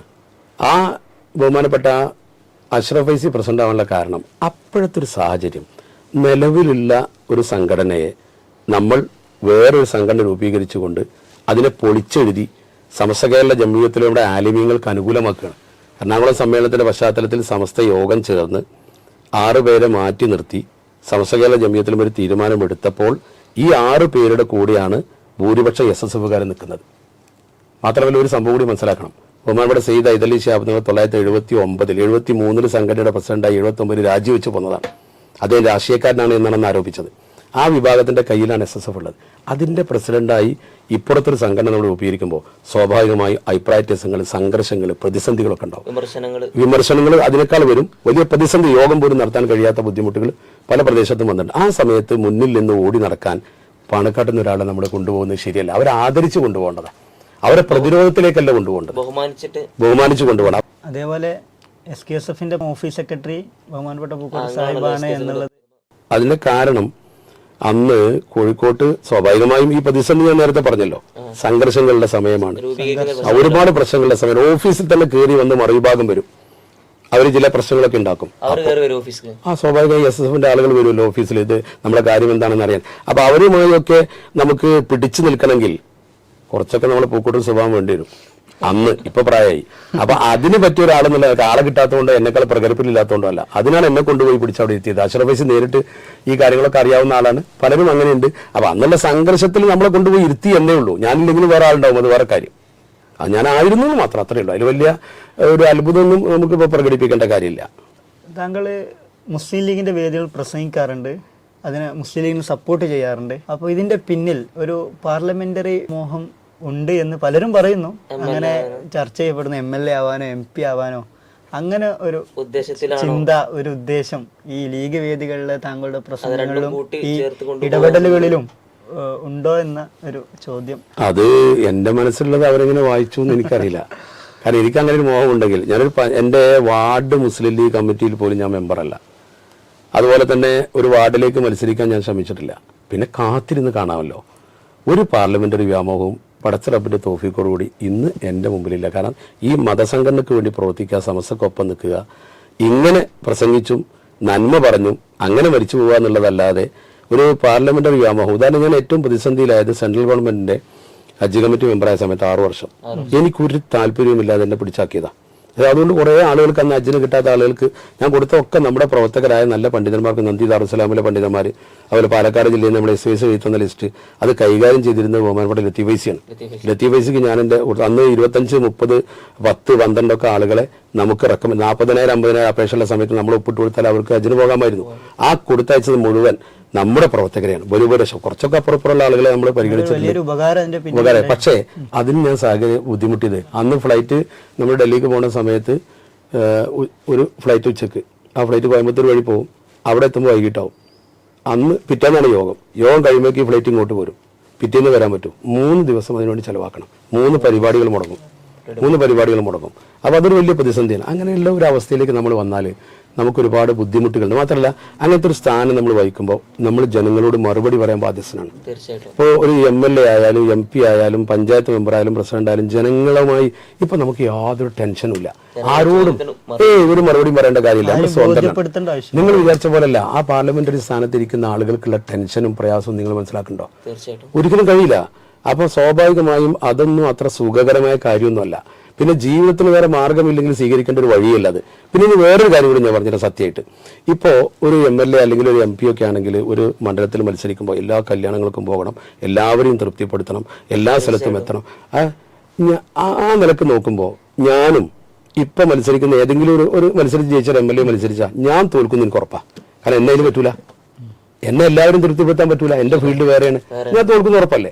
അതായത് പ്രസംഗത്തിന്റെ കഴിവുകൊണ്ടോ അതല്ലെങ്കിൽ നമ്മുടെ പേഴ്സണാലിറ്റി ഒന്നും ആൾക്കാർ ഇപ്പൊ ജയിപ്പിക്കൂല. ആൾക്കാർക്ക് ഹിദ്മത്ത് വേണം, ഇപ്പോ കൂടെ നിൽക്കണം, അതിനുവേണ്ടി സമയം ചെലവാക്കണം. ഇപ്പോഴത്തെ കാലം മാറി. പണ്ട് അങ്ങനെയല്ല. പണ്ടൊരാൾ നിന്നാൽ ജയിക്കും.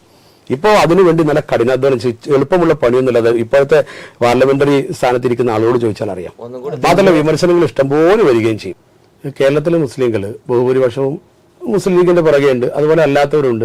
സമസ്ത കേരള ജംഇയ്യത്തുലമയെ സംബന്ധിച്ചിടത്തോളം എല്ലാ രാഷ്ട്രീയ പാർട്ടികളും അതിലുണ്ട്. അപ്പോൾ ഞാൻ മുസ്ലിം ലീഗിന്റെ ആ അസ്തിത്വത്തെ അംഗീകരിക്കുന്നു. അതിന്റെ കാരണങ്ങൾ ഇവിടെ വിശദീകരിക്കേണ്ട കാര്യമില്ല. അതേസമയം മതസംഘടന എന്ന രീതിയിൽ സമസ്ത കേരള ജംഇയ്യത്തുലമയാണ് നമുക്ക് ഈ ആദരവും അനുസരണയും ഒക്കെ പഠിപ്പിച്ച് മതപരമായ ബോധം ഉണ്ടാക്കി തന്നത്. ആ പശ്ചാത്തലം നിലനിൽക്കാൻ മുസ്ലിം കൂട്ടായ്മ ആവശ്യവുമാണ്. അവ രണ്ടും ഒരുമിച്ച് നിലനിൽക്കണം. അതായിരുന്നല്ലോ ജാമ്യയിൽ സയ്യിദുൽ ഉലമയും സയ്യിദുൽ ഉമ്മയും ഒരുമിച്ച് പറഞ്ഞത്. അവിടെയാണ് നമ്മൾ നിൽക്കേണ്ടത്. എന്നാൽ വ്യത്യസ്ത രാഷ്ട്രീയ പാർട്ടിക്കാർ കാഴ്ചപ്പാടുള്ളവരുണ്ടാവും, അവർക്കൊക്കെ സമസ്യയിൽ സ്ഥാനമുണ്ട്. ആ രീതിയിൽ ഒറ്റക്കെട്ടായി അഭിപ്രായ വ്യത്യാസമില്ലാതെ മുന്നോട്ട് പോകലാണ് നല്ലത് എന്ന കാര്യം എല്ലാവർക്കും അറിയാം. എന്നിട്ടും അതിനിടയിൽ വിള്ളലുണ്ടാക്കാൻ ശ്രമിക്കുന്ന ആളുകളെ നമ്മൾ കരുതിയിരിക്കണം. ഞാൻ നേരത്തെ പറഞ്ഞ പോലെ നമ്മളൊക്കെ ചേർന്ന് നിൽക്കുകയും ഇപ്പൊ എൻ്റെ ഭാഗത്ത് എന്തെങ്കിലും ഒരു അഭിപ്രായ പ്രകടനം നടന്നാൽ നേരിട്ട് വിളിച്ച് ചോദിക്കുന്നതിൽ വലിയ സന്തോഷമേ ഉള്ളൂ. നമ്മുടെ ചില സംഘടനാ പ്രവർത്തകർ വാട്സപ്പിലൊക്കെ ക്ലിയർ ആയിട്ട് ചോദിക്കും. വേറെ ചിലർ ദുരുദ്ദേശത്തോടു കൂടി അവർ തന്നെ എല്ലാം തീരുമാനിച്ച് അവരെ വലിയ ഉപദേശം വരും. പുച്ഛമാണ് അതിനോട്. മൈൻഡ് ചെയ്യുകയില്ല ഞാൻ, മുൻവിധി അങ്ങനെ മൈൻഡ് ചെയ്യാറില്ല, മറുപടി കൊടുക്കാറില്ല. ആരും എന്നെ ആ വിഷയത്തിൽ വാട്സപ്പിലോ കോളിലോ ചെയ്തിട്ട് ഒരു പ്രയോജനം എന്റെ ക്ലിപ്പ് ചെയ്താക്കാൻ അവർക്ക് കഴിയില്ല. ഞാൻ മൈൻഡ് ചെയ്യാറില്ല. കാരണം അവരുടെ ഉദ്ദേശം ഉദ്ദേശം വരാം. നമുക്ക് തുടങ്ങുമ്പോഴേക്ക് മനസ്സിലാവും. ചില ആളുകൾ ചോദിക്കും ഞാൻ ഇന്ന പ്രവർത്തകനാണ്, ഇനി എന്താ പ്രവർത്തിക്കുന്നത് ചോദിക്കും ഞാൻ. അതോടി കഴിഞ്ഞ വിഷയം. അത് സ്വാഭാവികമാണ്. അപ്പൊ അതങ്ങനെ തന്നെ. അതിപ്പോ ഓരോ സംഗതികൾ അങ്ങനെ ഉണ്ടാവും. അത് നമ്മളതിൽ ഒന്നും കുണ്ഠിതപ്പെടേണ്ടതില്ല, സങ്കടപ്പെടേണ്ടതില്ല. പക്ഷെ അൽഹംദുലില്ലാ ഒരു സന്തോഷമുണ്ട്. ഈ എതിർത്ത് എഴുതുന്നവർ സത്യം മനസ്സിലാക്കാതെ ഈബത്ത് പ്രചരിപ്പിക്കുമ്പോൾ നാളെ പരലോകത്ത് വലിയൊരു പ്രതിഫലം നമ്മളെ കാത്തു നിൽക്കുന്നുണ്ട്. ഞാൻ അവരെ കുറിച്ചൊന്നും പറയാറില്ല. എന്നെ ആക്ഷേപിച്ച് എഴുതുന്നവരെ കുറിച്ച് തിരിച്ചതുപോലെ ഞാൻ പറഞ്ഞാൽ എന്റെ കൂലി നഷ്ടപ്പെട്ടു. അപ്പൊ എന്ത് വന്നാലും നമ്മൾ സ്വീകരിക്കുക. അൽഹംദുലില്ലാ പരലോകത്തെ പ്രതിഫലം നിങ്ങൾ തന്നെ എന്നെ വിമർശിച്ചാൽ എനിക്ക് സന്തോഷമേ ഉള്ളൂ. കാരണം സത്യമല്ലെങ്കിൽ അതിന്റെ പ്രതിഫലം എനിക്ക് കിട്ടുമല്ലോ, ഒരു ഈപത്തിന്റെ ഗണത്തിൽപ്പെട്ടിട്ട്. അപ്പൊ നിങ്ങൾ എനിക്ക് കുറെ ഉപകാരം തരില്ലേ? പൈസ തരുന്ന പോലെ തന്നെയാണല്ലത്. ദുനിയാവിൽ പൈസ തരുന്ന പോലെ പരലോകത്തേക്ക് എനിക്ക് ആ ഇൻവെസ്റ്റ് ആയിട്ട് ഞാൻ സ്വീകരിക്കുന്നു. എല്ലാവരും നല്ലവണ്ണം കുറ്റം പറയാൻ ഞാൻ ഓപ്പൺ ആയിട്ട് അവർക്ക് അധികാരം കൊടുക്കുന്നു. പിന്നെ വ്യക്തിപരമായ അല്ലെങ്കിൽ പലർക്കും അറിയേണ്ടതുമായ ഒരു ചോദ്യമാണ്.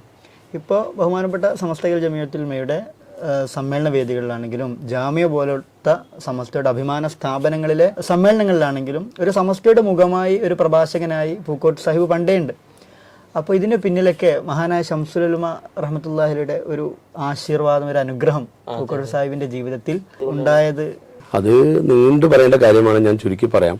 കോഴിക്കോട് ഓഫീസിൽ ഞാൻ ജോലി ചെയ്യുന്ന സമയത്ത് 2 ടേമിലായിട്ട് ഞാൻ അവിടെ ഉണ്ടായിരുന്നു. ഒന്ന് SKSന്റെ ഓഫീസ് സെക്രട്ടറി ആയിട്ട്, പിന്നെ സുന്നി അഫ്കാർ വന്നപ്പോൾ അതിന്റെ മാനേജറായിട്ട് എന്നെ പോസ്റ്റ് ചെയ്തു. ആ 2 സമയത്തും ശംസുലമ വരുമ്പോൾ അദ്ദേഹത്തിന് പത്രം വായിച്ചു കൊടുത്തിരുന്നത് അവിടെ ഉണ്ടായിരുന്ന അഹമ്മദ് മാഷായിരുന്നു.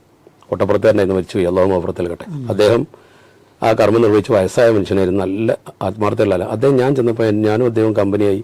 അങ്ങനെ അദ്ദേഹം ശംസുലമയോട് പറഞ്ഞു, ഇവിടെ ഇന്നാൾ വന്നിട്ടുണ്ട്, പത്രം വായിക്കാൻ ഇനി അവനാണ് നന്നാവുക, ഒന്ന് വായിപ്പിച്ചിട്ടില്ലേ എന്ന് ചോദിച്ചു. എന്നെ വിളിച്ച് ശംസുലമ പത്രം വായിച്ചു. ഞാൻ സ്കൂളിൽ മലയാളം പഠിച്ച് ആ ഒരു ഗുണവും കൂടി എനിക്കുണ്ട്. ദർസിൽ പോയിട്ട് അറബി പഠിക്കണമെന്നും അതുപോലെ തന്നെ സ്കൂളിൽ വെച്ച് മലയാളം പഠിക്കണമെന്നും എന്നെ വീട്ടിൽ നിന്ന് നിർദ്ദേശിച്ചതാണ്. അത് പിതാക്കന്മാരുടെ നിർദ്ദേശം. അങ്ങനെ ഞാൻ പത്രം വായിച്ചപ്പോൾ അദ്ദേഹത്തിന് ഇഷ്ടപ്പെട്ടു. അതുകൊണ്ട് തന്നെ അദ്ദേഹം തന്നെ സെലക്ട് ചെയ്തു അഹമ്മദ് മാഷ ശുപാർശ പ്രകാരം ഫത്വ കമ്മിറ്റിയിൽ ഫത്വ വായിക്കാൻ. വലിയ ആലിമികൾ ഇരിക്കുന്ന ഫത്വ കമ്മിറ്റി. കത്തുകൾ വരുന്നത് ആഴ്ചയിൽ, അതായത് അന്ന് 1-ാം ശനിയാഴ്ച ഫത്വ കമ്മിറ്റിയും 2-ാം ശനിയാഴ്ച വിദ്യാഭ്യാസ ബോർഡുമാണ്. ആ 1-ാം ശനിയാഴ്ച ഫത്വ കമ്മിറ്റിയിലേക്ക് ഞാൻ ചെന്ന് ഈ കത്തുകൾ വായിച്ചു. ശംസുലമ അവിടെ ഇരിക്കുന്നു, വിജിഗീഷായ മനുഷ്യൻ, അപ്പുറത്ത് വലിയ പണ്ഡിതന്മാർ, KV ഉസ്താദ്, KC ജമാലുദ്ദീൻ മുസ്ലിയാർ, PC കുഞ്ഞാലിക്കുട്ടി മുസ്ലിയാർ, ബാവ Musliyar, Ibnu ഖുത്ബി CH Abdurahman Musliyar, KT Manu Musliyar, CH Abdul Musliyar. അന്നത്തെ പ്രായം അന്ന് ഇപ്പോൾ എനിക്ക് ഏകദേശം 59 വയസ്സായി. വളരെ മുമ്പ് 89-90 കാലഘട്ടത്തിലാണ് കൂട്ടിച്ചേർത്താൽ മതി. അങ്ങനെ ഞാനിത് വായിക്കും, അവർ ചർച്ച ചെയ്യും. കുറേ ഇൽമ എനിക്ക് കിട്ടി. കാരണം ആ ചെറിയ ഉസ്താദൊക്കെ ഉണ്ട് അവിടെ. ഇവർ ചർച്ച ചെയ്യല്ലേ, കേൾക്കുകയാണല്ലോ. അത് കേട്ട് അവസാനം തീരുമാനം പറയും. ശംസുലമയെ പറയാം, നമ്മൾ എഴുതിയെടുക്കും. ഞാൻ പെട്ടെന്ന് എഴുതുകയും ഉടനെ വായിച്ചു കൊടുക്കുകയും ചെയ്യും. സ്പീഡാണല്ലോ. അത് അദ്ദേഹത്തിന് വല്ലാതെ ഇഷ്ടപ്പെട്ടു. അഹമ്മദ് മാഷായിരുന്ന സമയത്ത് അദ്ദേഹം ചെയ്യുന്നുണ്ട്. അങ്ങനെ പിന്നെ ഞാൻ അവിടെ ജോലി ചെയ്യുന്ന ആ സമയത്ത് അത്രയും ഫത്വ കമ്മിറ്റിയിൽ എന്നെ പങ്കെടുപ്പിക്കും, ഇത് വായിക്കാൻ വേണ്ടി, ഹിദ്മത്തിന് വേണ്ടി. അങ്ങനെ ആ ബന്ധം വളർന്നു. അങ്ങനെയാണ് കോഴിക്കോട് SKSFന്റെ ചരിത്ര പ്രസിദ്ധമായ ബാബരി മസ്ജിദ് റാലി വരുന്നത്. ഞാനായിരുന്നു സ്വാഗതം. സാധാരണ പ്രസംഗം കേൾക്കാൻ ശംസുലമ ഇരിക്കൂലല്ലോ. അദ്ദേഹം പ്രസംഗം തുടങ്ങുന്ന ശൈലിയാണ്. സലാമുല്ല മനിത്തബഅൽ ഹുദ എന്ന് പറഞ്ഞ് തുടങ്ങും. എന്നിട്ടാണ് പ്രസംഗിച്ചിട്ട് ആരെ പ്രസംഗം കേട്ടിരിക്കൂല. സ്വാഗത പ്രസംഗമോ കേട്ടിരിക്കണമല്ലോ. എന്നാൽ അദ്ദേഹത്തിന് മുമ്പിൽ നീട്ടി പ്രസംഗിക്കാനും പറ്റൂല. അങ്ങനെ ഞാനിങ്ങനെ പ്രസംഗിക്കുമ്പോൾ ബാബരി മസ്ജിദിന്റെ ചരിത്രം ഞാൻ കറക്റ്റായിട്ട് പറഞ്ഞു. പിന്നെ കുറച്ച് അന്നത്തെ അവസ്ഥയിൽ ഇന്നത്തെ പോലെയല്ല, ഈ നമ്മൾ കുറച്ച് തീവ്രമായി തന്നെ പ്രസംഗിക്കും അന്നൊക്കെ, നല്ല നിലക്ക്. അപ്പോൾ ഇത് ഇഷ്ടപ്പെട്ടു. അദ്ദേഹം ആ പ്രസംഗം അത്രയും നിർത്താൻ പറഞ്ഞു. ഞാൻ അത്ഭുതപ്പെട്ടു, നിർത്താൻ പറഞ്ഞില്ല. അങ്ങനെ അദ്ദേഹം പ്രസംഗം കേട്ടതിന് ശേഷം അദ്ദേഹം പ്രസംഗിച്ച് പോയി. റാലി കഴിഞ്ഞ് 2 ദിവസം കഴിഞ്ഞ് അദ്ദേഹം സാധാരണ ഒരു 3 ദിവസമൊക്കെ ഓഫീസ് സന്ദർശിക്കും. അത് തീരുമാനമാണ് മുഷാവറയുടെ. അങ്ങനെ അദ്ദേഹം വന്ന് പത്രം വായിക്കായിരുന്നു. ഉടനെ എന്നെ വിളിച്ചിട്ട് പറഞ്ഞു, എടാ ഇങ്ങനെയൊക്കെ പ്രസംഗിച്ചാൽ കണ്ണീർ തട്ടൂലേന്ന് ചോദിച്ചു. ശംസുല്ലമങ്ങളോട് എന്നോട് ചോദിച്ചു, ചിരിച്ചിട്ട്. ചിരിയാണ് നല്ല രസകരമായ ഒരു പ്രത്യേക ക്യാരക്ടറാണ് അത്. അടുക്കുമ്പോഴേ മനസ്സിലാവും, ദൂരം എന്നാൽ പേടിച്ചു പോകും, അടുത്തെന്നാൽ അടുത്തു പോകും. അങ്ങനെ അദ്ദേഹം അങ്ങനെ ചോദിച്ചു. അപ്പം എനിക്ക് അങ്ങനെ പറയാൻ തോന്നി, കാരണം ഈ പത്രം ഇങ്ങനെ വായിച്ചു കൊടുത്ത് തമാശ പറയും അദ്ദേഹം. അങ്ങനെ ലയിച്ചു കഴിഞ്ഞിരുന്നു. ഉടനെ തന്നെ ബന്ധം എത്ര അടുത്തായിരുന്നു. ഞാനവിടെ നിലത്ത് ഇരുന്നിട്ട് ഒരു സോഫ, ഒരു ചുവന്ന സോഫന്റെ താഴത്ത് ഇരുന്നിട്ട് ഞാൻ വായിക്കുക. അത് മറക്കാത്തൊരു സംഭവമല്ല. അദ്ദേഹം ഇരിക്കുന്നു, ഞാൻ അവിടെ താഴത്ത് നിലത്ത് ഇങ്ങനെ മുട്ടുകുത്തിയൊക്കെ ഇരിക്കും. അങ്ങനെ ഇരിക്കുന്ന സമയത്ത് പത്രം വായിച്ചു കൊടുക്കുമ്പോൾ എന്നോട് പറഞ്ഞു, എടാ ഇങ്ങനെയൊക്കെ പ്രസംഗിച്ചാലേ കണ്ണീർ തട്ടൂലേന്ന് ചോദിച്ചു. തട്ടുന്നല്ലാണ്. എനിക്ക് അപ്പം പറയാൻ തോന്നിയത് അങ്ങനെ, കണ്ണീർ തട്ടുന്ന ഷെയ്ഖുന ഇവിടെ ഇല്ലേന്ന് പറഞ്ഞു. ഒറ്റ വാക്കാ. അതിനോട് ചിരിച്ചു, ഭയങ്കര സന്തോഷമായി തലയിൽ കൈ വെച്ച് പ്രാർത്ഥിച്ചു. പിന്നെ ചില കാര്യങ്ങൾ ചെയ്യാൻ പറഞ്ഞു. നമ്മൾ ഔറാദുകൾ പോലത്തെ ചില കാര്യങ്ങൾ, അതൊന്നും ഇപ്പോൾ പുറത്ത് പറയണ്ട. അത് കഴിഞ്ഞതിന് ശേഷം പിന്നെ രണ്ടാമത്തെ ഒരു അനുഭവം എനിക്കുണ്ടായി. അത് ഭയങ്കര അനുഭവമാണ്. SKSSF ജീർണതക്കെതിരെ ജിഹാദ് എന്ന് പറയുന്ന ഒരു സംഭവം ഉണ്ടായിരുന്നു. വലിയ സംഭവം, ഈ വ്യാജസിദ്ധന്മാർക്കെതിരെ. അതിന്റെ ഉദ്ഘാടനം അദ്ദേഹം നിർവഹിച്ചു. അങ്ങനെ അദ്ദേഹം ആ സമസ്തയുടെ ഓഫീസിന്റെ, നമ്മുടെ മീറ്റിംഗ് കൂടുന്ന ഓഫീസിന്റെ മുകളിലുള്ള ഹാളിലായിരുന്നു. അതിൽ അദ്ദേഹം വന്ന് പ്രസംഗിച്ച് കാര്യങ്ങളൊക്കെ പറഞ്ഞ് ഒക്കെ വിശദമായി പറഞ്ഞതിന് ശേഷം നമ്മൾ ഇതിനെക്കുറിച്ച് ഇങ്ങനെ ചർച്ച ചെയ്യുമ്പോൾ ത്വരീക്കത്ത് അതുപോലെ ബന്ധമില്ല. ഞാനൊരിക്കൽ, അതൊരു രഹസ്യമാണെങ്കിലും, അദ്ദേഹത്തിൻ്റെ അടുത്ത് ചെന്നിട്ട് വെറുതെ ചോദിച്ചത്, ഈ പത്രം വായിക്കുന്നതിനിടയ്ക്ക് ഇങ്ങനെ തമാശ പലതും പറഞ്ഞപ്പോൾ, ഷെയ്ഖുന നമുക്ക് ഒരു സ്വീകരിക്കാൻ പറ്റിയൊരു ത്വരീക്കത്ത് ഷെയ്ഖുനെ പറഞ്ഞു തരികയാണെങ്കിൽ ഞാനത് സ്വീകരിക്കാൻ ആഗ്രഹിക്കുന്നുണ്ട് പറഞ്ഞു. അതിൽ അദ്ദേഹം ഒരു മിനിറ്റ് എൻ്റെ മുഖത്ത് നോക്കിയിട്ട് പറഞ്ഞു, നിനക്കിപ്പോൾ സമസ്ത ഒരു ത്വരീക്കാണ്, അത് മതി, വേറെ ത്വരീക്കത്തൊന്നും നിനക്ക് വേണ്ടാറുണ്ട്. ഞാനൊക്കെ പതറി, കാരണം എന്നെ പറ്റാത്തതുകൊണ്ടാണല്ലോ അങ്ങനെ പറയുന്നത്. ഞാനൊന്നിനും കൊള്ളാത്ത ഒരാളായല്ലോ. അവൻ്റെ മുഖാകെ വാടി. അങ്ങനെ എനിക്കൊരു ആത്മീയത എന്നാണല്ലോ അർത്ഥം. അതിന് മുഖം വാടിയപ്പോൾ ശരി, എന്തിനാണ് ഈ വിഷമിക്കണമെന്ന് ചോദിച്ചു. ഞാൻ മറുപടി പറഞ്ഞില്ല, ഞാൻ ഉണ്ടായിരുന്നു. ഹൈ എന്താണ് അങ്ങനെ, ഞാനൊക്കങ്ങനെ ഷെയ്ഖ് വേണമെങ്കിൽ ഞാൻ ഇവിടെ ഇല്ലേ, അങ്ങനെ പറഞ്ഞത്. അങ്ങനെ നേരിട്ട് മുഖത്ത് നോക്കി പറഞ്ഞല്ലേ, എനിക്ക് കള പറയാൻ പറ്റുമോ? നേരെ പറഞ്ഞ കാര്യമാണ്. അതോടുകൂടി എൻ്റെ മുഖം തെളിഞ്ഞു. ഞാൻ ഒരു തുരീക്കത്തും ഇങ്ങനെ പോയിട്ടില്ല, ഒന്നുമില്ല, ഒരു ഷെയ്ഖും തുരീക്കത്തും ഒന്നുമില്ല. അത്രേ ഉള്ളൂ. അതിന് മതി ബലാണ്, അത് മാത്രം മതി. അത് മാത്രമായി നിങ്ങൾക്ക് അതിന്റെ ബലം ചെറുതൊന്നുമല്ല. അതുകൊണ്ട് തന്നെ ആരെന്ത് അഭിപ്രായ പ്രകടനം നടത്തിയാലും, ആരെന്ത് മോശമായ വചനം സോഷ്യൽ മീഡിയയിൽ ഇട്ടാലും എനിക്കൊരു കുലുക്കമില്ലല്ലോ, ഒരു പ്രശ്നമല്ല. അത് നിലനിർത്താൻ നമ്മളെ കയ്യിലുള്ള ഫാൾട്ടോ തെറ്റോ ഒക്കെ വന്നാലും നമ്മളെ കുറ്റമായിരിക്കും. ഞാനും മനുഷ്യനല്ല, എൻ്റെ അടുത്ത് വരാം. അത് നിങ്ങളെ പോലത്തെ ആൾക്കാർ തിരിച്ചു തന്നാൽ ഞാൻ സ്വീകരിക്കും. അതെ, കുഴപ്പമില്ല. അള്ളാഹു അനുഗ്രഹിക്കട്ടെ. നമുക്ക് പിരിയാം. ഒരുപാട് സന്തോഷമുണ്ട്. ഇത്രയും നേരം കാര്യങ്ങൾ സവിസ്തരം പ്രതിപാദിച്ചിട്ടുണ്ട്. കാരണം ഇന്നലെ നിങ്ങൾക്ക് വിളിച്ചതിന്റെ അടിസ്ഥാനത്തിൽ പോസ്റ്റ് ചെയ്ത് പിന്നീട് ഇത് വിവാദമായോ പലതുണ്ട്, പല വിമർശനങ്ങളും നേരിടേണ്ടി വന്നിട്ടുണ്ട്. എന്നാലും കാര്യങ്ങൾ ഇത്രയും നേരം കൂടെ നിന്ന് ആധികാരികമായിട്ട് വിശദീകരിച്ചു തന്നതിൽ ബഹുമാനപ്പെട്ട അബ്ദുസ്സമദ് പൂക്കോട്ടൂർ സാഹിബിന് ഒരുപാട് നന്ദിയും കടപ്പാടും രേഖപ്പെടുത്താണ്. തീർച്ചയായിട്ടും ഞങ്ങളിത് മനസ്സിലാക്കുന്നത്, ഇത് പൊതുസമൂഹത്തിന്, സത്യം അന്വേഷിക്കുന്ന ആളുകൾക്ക് ഈ ഇന്റർവ്യൂ ഏറെ ഉപകാരം ചെയ്യപ്പെടുമെന്നൊരു ആത്മവിശ്വാസം ഞങ്ങൾക്കുണ്ട്. അതിന് അല്ലാഹു അനുഗ്രഹിക്കട്ടെ. അസ്സലാമു അലൈക്കും.